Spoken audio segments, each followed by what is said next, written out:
Once, in a small village nestled by the edge of a great river, lived a woman named Zara. Zara was known for her beauty, grace, and ambition. She had been married once before, but her husband had passed away in the early years of their marriage, leaving her with their daughter Tari, a bright-eyed child of 6. Zara was a loving mother but yearned for something more than the life she had with her daughter. Her heart ached for a life filled with luxury, respect, and comfort, things she had never known in her small village. One fateful evening, as the sun dipped behind the tall mountains, a wealthy merchant named Olamide arrived in the village. His carriage, pulled by strong horses, glided down the village path, and the people stopped to watch in awe. Zara, seeing the fine silk of his clothes and the glint of his jewelry, immediately saw an opportunity for a new life. Olamide was the kind of man she had only dreamed of. He was powerful, rich, and could offer her a future filled with all the things she had longed for. As the village elders gathered for a ceremony, Zara's eyes locked with Olamide's. He smiled at her and she felt her heart race. The man of her dreams was standing before her, his intentions clear.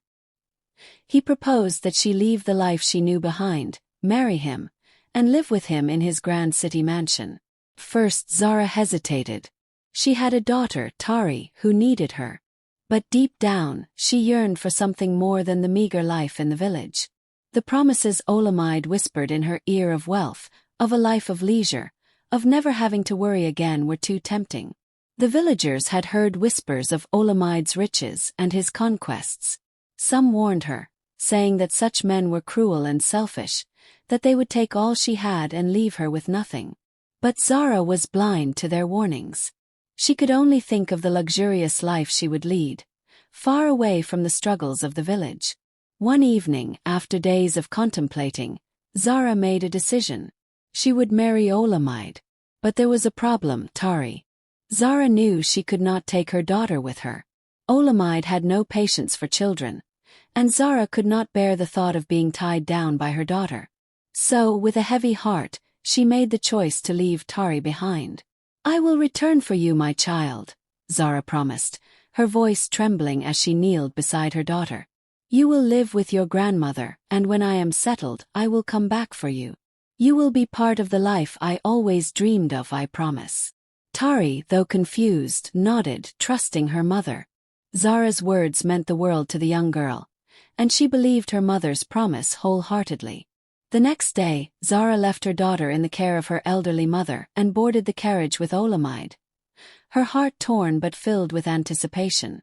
As they drove away from the village, Zara glanced back one last time, her eyes searching for the familiar sight of her daughter. But the road ahead seemed brighter than any path she had walked before. Weeks passed, and Zara soon found herself in Olamide's opulent mansion. The city was everything she had imagined: the marble floors, the golden chandeliers, and the endless wealth surrounding her. But with all this luxury came a cold reality. Olamide was not the loving, caring man she had dreamed of. He was distant, demanding, and always focused on his business dealings. The promise of a carefree life had quickly turned into a life of isolation. Zara found herself longing for her daughter. She missed the small, warm moments they had shared, the laughter, the joy, the comfort of family. Yet, the guilt that gnawed at her was overshadowed by the lavishness of her new life. She told herself she would return for Tari, that once she had established herself in the mansion, she would send for her daughter. But days turned into weeks, and weeks into months, and Zara found herself lost in the wealth and power she had once craved. As time passed, Olamide's indifference grew. He seemed less and less interested in Zara, spending his days in meetings and his nights in other women's companies. Zara, trapped in her gilded cage, began to feel the weight of her choices. She had everything she wanted, but it felt hollow. Her heart ached for Tari, and the guilt was unbearable. Every night, Zara would lie awake, thinking of the child she had left behind.